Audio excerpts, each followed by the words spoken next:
I'm Greg Vandy, KEXP, streaming worldwide at KEXP.org. Very happy to have Todd Albright in studio.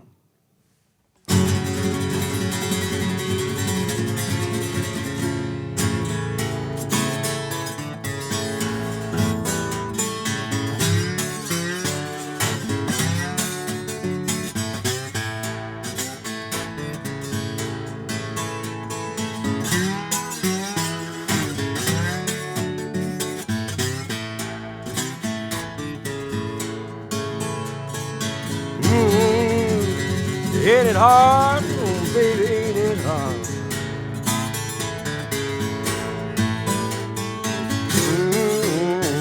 Ain't it hard, ain't it hard, ain't it hard? I like to love you pretty baby, you man got me ball. I love you baby, but your ways I just can't stay.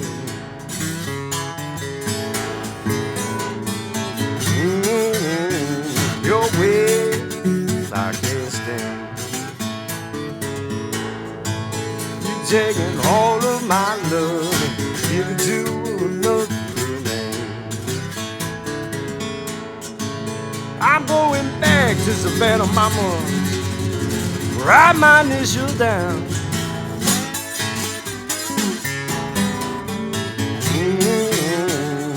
Write my initials down.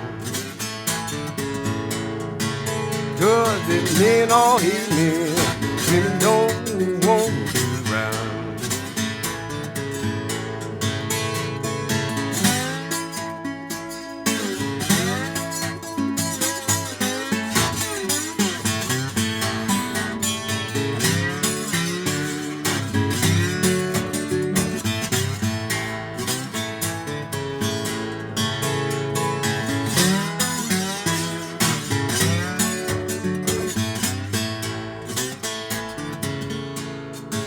I'm going back to Savannah Mama, write my initials down.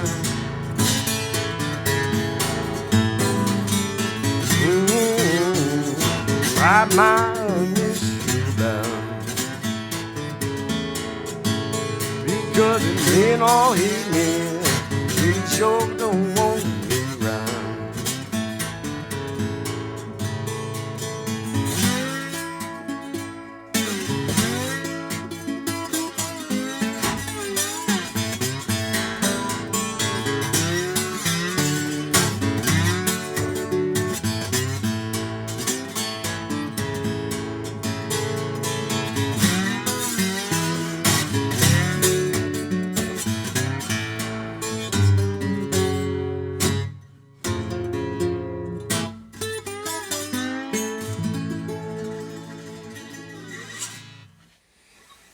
All right, Todd Albright from Detroit, Michigan. The album is called Detroit 12-String, Blues and Rags. That song, Savannah Mama. Todd, great to have you here. Thanks for coming all the way up. Oh, man, thanks for having me. Yeah.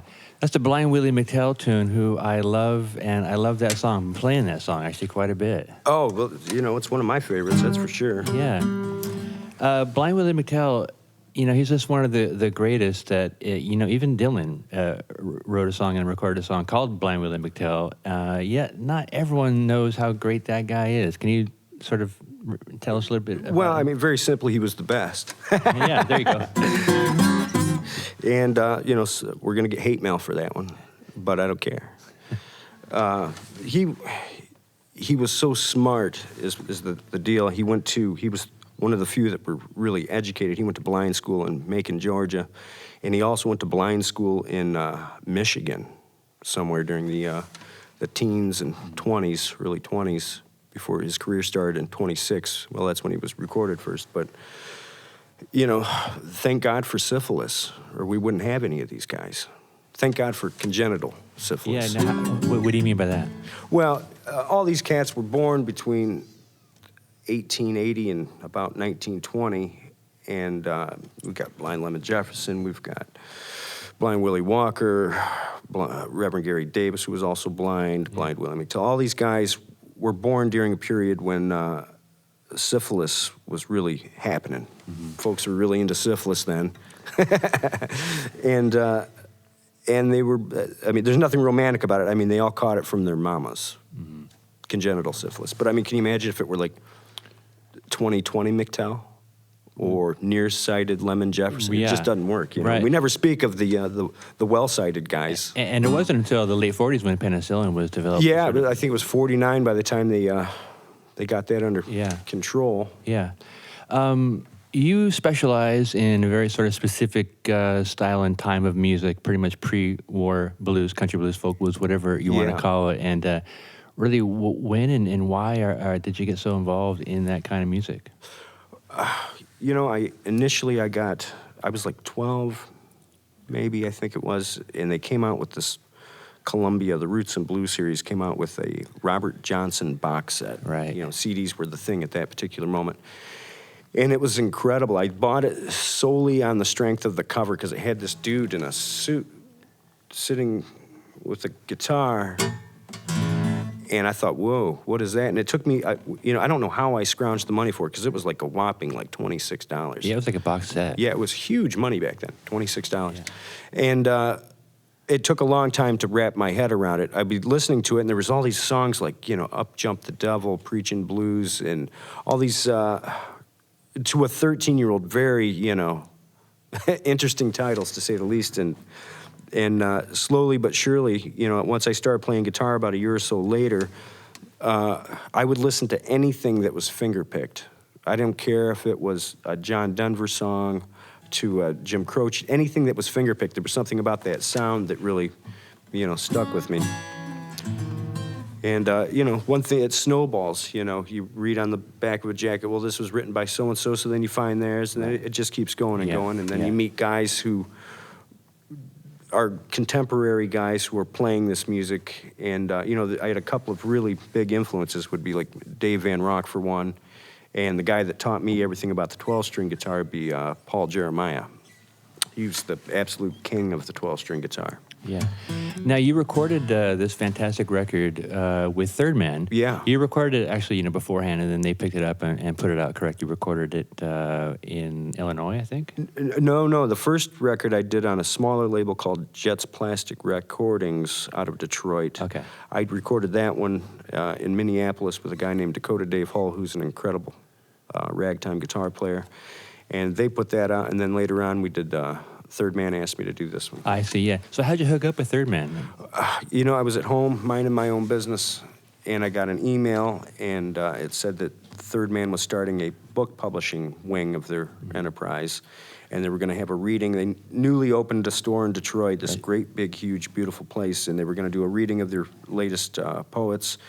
And I think they brought me on as kind of a palate cleanser, if you will. You know, poet, Todd, poet, Todd, and that was it, you know. Okay. And Jack was there, and apparently he liked it. He's a huge country blues fan, Jack is, especially Blind Willie McTell. And I'm a freak for it myself, so we, by the time I was done, they asked if I wanted to do a record, and it's timing. It's all about timing. Yeah. You know, the record's great. You know, the sound really jumps off of that record. You know, you play a 12-string, which gives you even more sound, but the recording really jumps. I really like it. Oh, thank you. Yeah.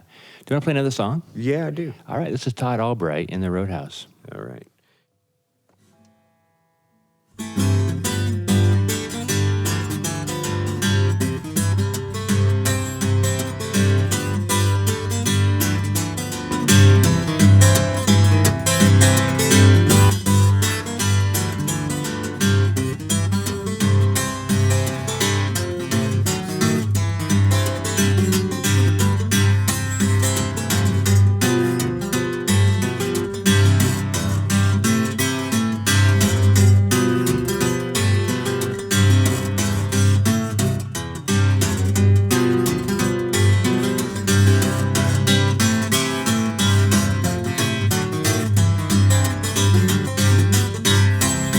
There's a certain little joker lives around this town. He's lazy can be. Long as that laundry shaking, he hangs around. I love my hop, says he.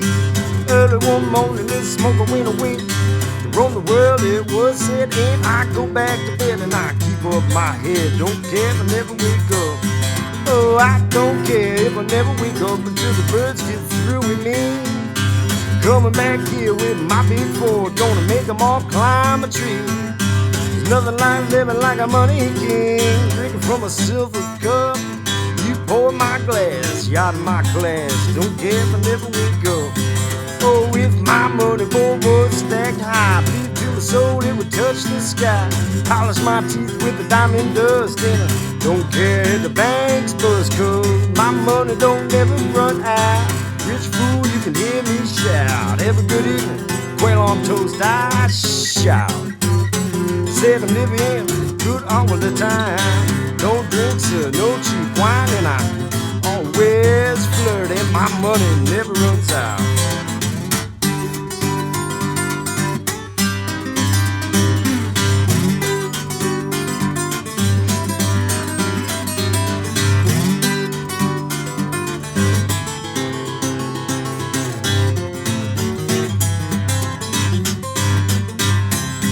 If my money bowl was stacked high, bleed to the soul, it would touch the sky. Polish my teeth with the diamond dust, and I don't care if the bank's buzz, 'cause my money don't never run out. Rich fool, you can hear me shout. Have a good evening, quail on toast, I shout. Said I'm living good all the time. Don't drink, sir, no cheap wine, and I always flirt, and my money never runs out. Yeah, baby. Uh-huh.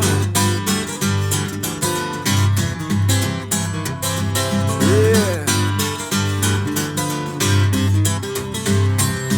Yeah. Sugar mama, my money never runs out. Todd Albright, My Money Never Runs Out. That's a Gus Cannon tune, at least where you learned it from, I guess, Todd. And Yeah, I stole it from Gus Cannon. yeah, and of course, all these go back so far, you never really know. Especially that one. That one predates recorded music. I mean, there was a situation probably in the 18th, just after the railroad was built, that opium dens started sprouting up. And the song is essentially the daydream of an opium addict. I mean, I've never met a junkie had any money. So with a title like that, you can see what's happening. But interesting thing is they closed the opium dens. I mean, they were sprouting up like dandelions everywhere, and it was widely accepted. Everybody used it on occasion, you know. And then they started shutting them down. Of course, the moral majority jumped in there a little bit, but the big fear was yet another disease, tuberculosis. It was spreading rather, well, we don't know if it was spreading or not, but that was the excuse they were given. It was, you know, tuberculosis was infecting all the opium smokers, and they didn't want that spreading around. Right, so. yeah. The album is called Detroit 12 Strings, Blues and Rag. That was a bit of a rag, right? Oh, yeah, that was a rag. What is rags and ragtime? What is that about? As far as I could tell, I mean, it's black classical music. It's if you listen to real official ragtime music, there's a beauty and a flow to it that's, for my money, it's as good as, you know, Mozart or any of the other composers. And then once blues started to happen, it infected the blues a little bit, and it gave it that bounce, that rag. And of course, there were dances that were associated with rags, like, you know, the cakewalk and the strut and the slow drag and all these things. So it was a type of beat that infected the music a bit.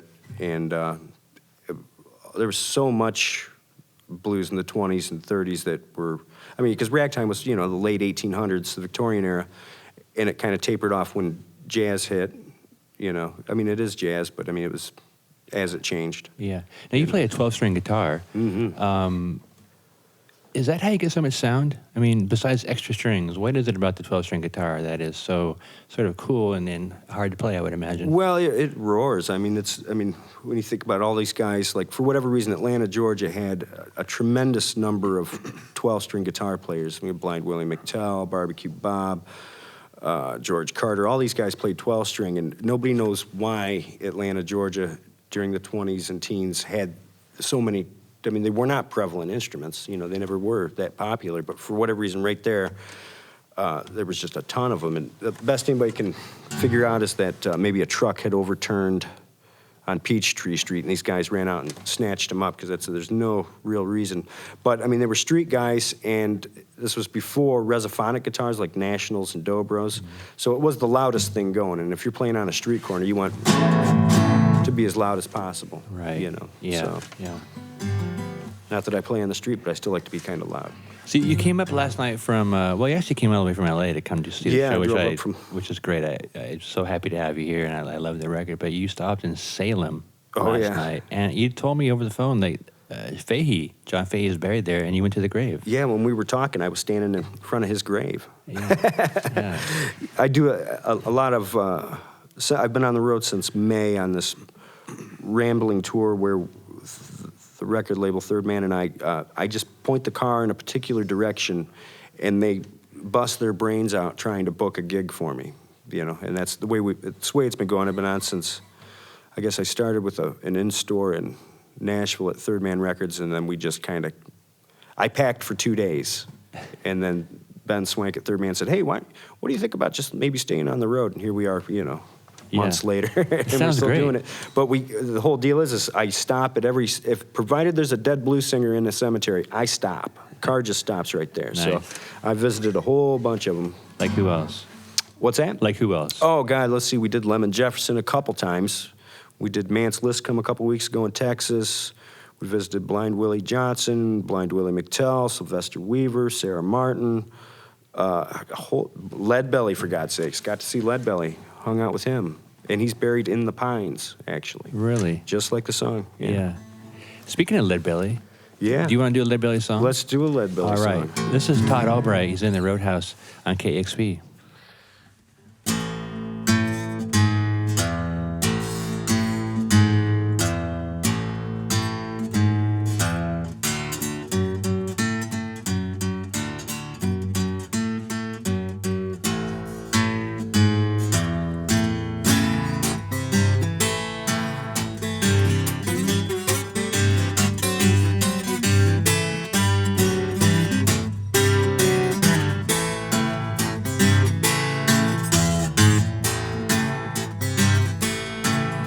Said I'm leaving mama. Lord, I don't know where to go. When I'm leaving mama, Lord, I don't know where to go. Woman I've been in love with for 20 years, baby. Lord, she can't use me no more.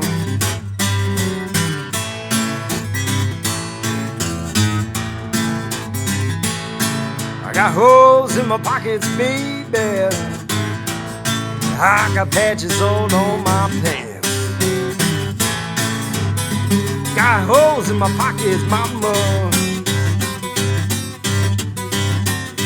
I got patches on my pants. I'm behind in my house rent, baby. Landlord wants it all in advance.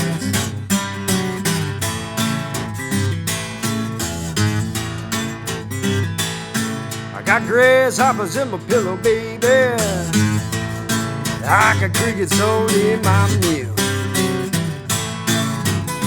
Grasshoppers in my pillow, mama. I got crickets all in my meal. I got a tag in my shoe, baby. Lord, a sticking in my ear.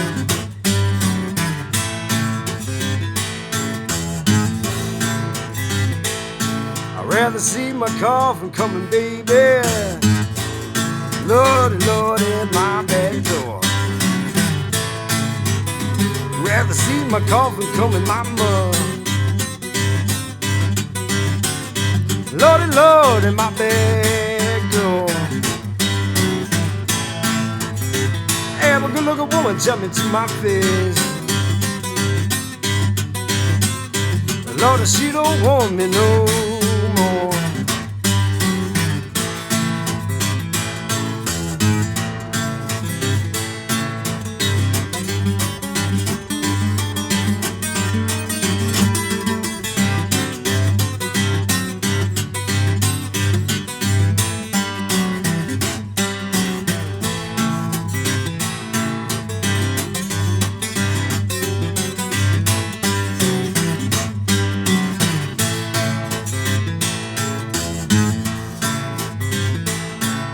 When I feel like walking, baby, Lord, I feel like lying down. When I feel like walking, mama, Lord, I feel like lying down. Ever go look a woman, tell me to my face,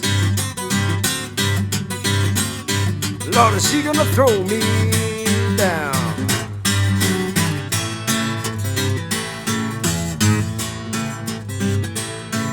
And I'm leaving, mama.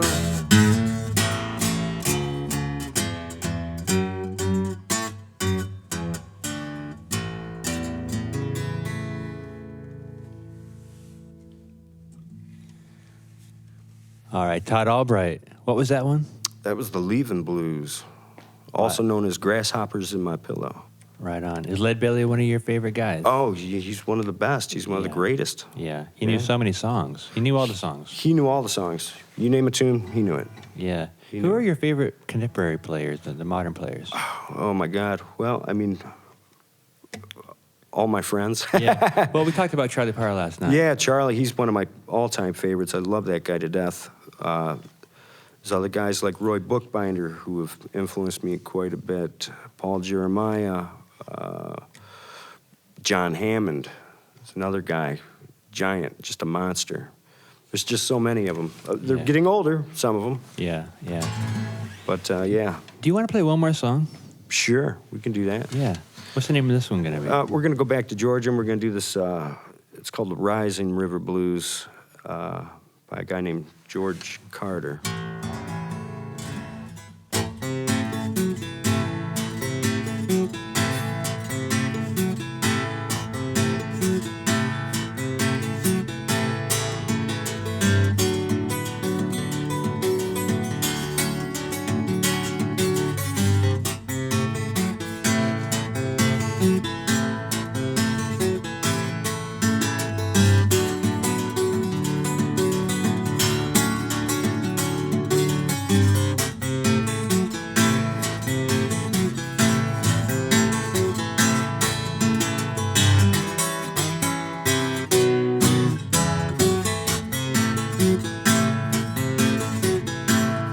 Rising river blues running by my door.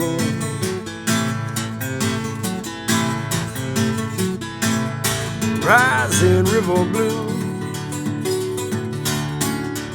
running by my door.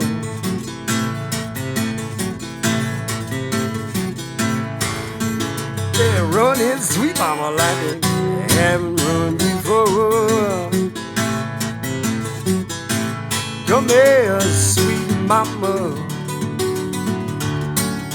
sit down on my knee. Come here, sweet mama, sit down on my knee.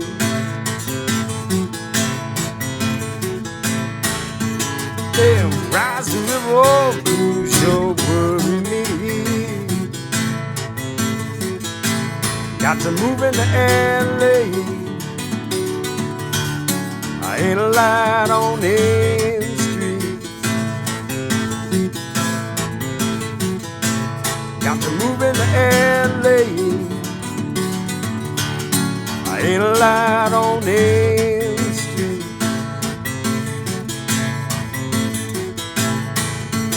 Damn, rising river blues sure got me beat.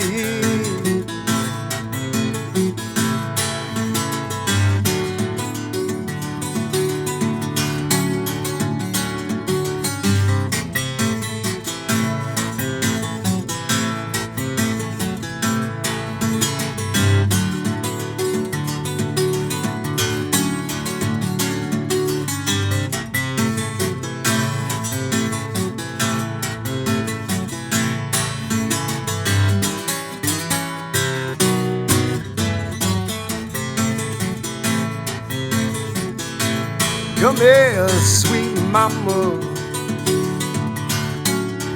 let me speak my mind.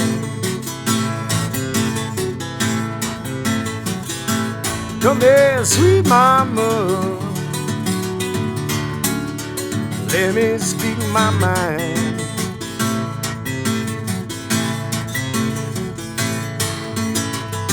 Cure these blues is gonna take a long, long time.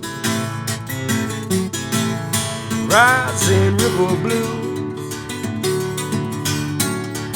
running by my door.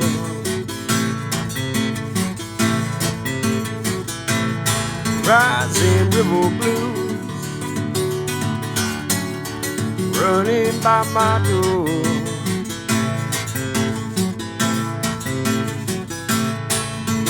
They're running, sweet mama, like they haven't run before.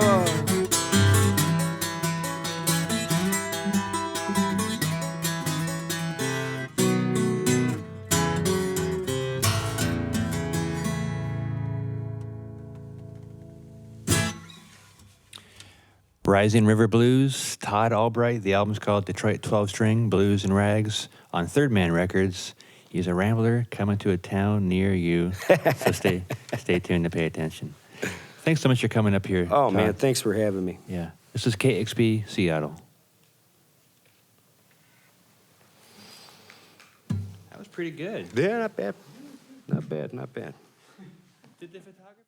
Discover new music at listener-powered KEXP.org.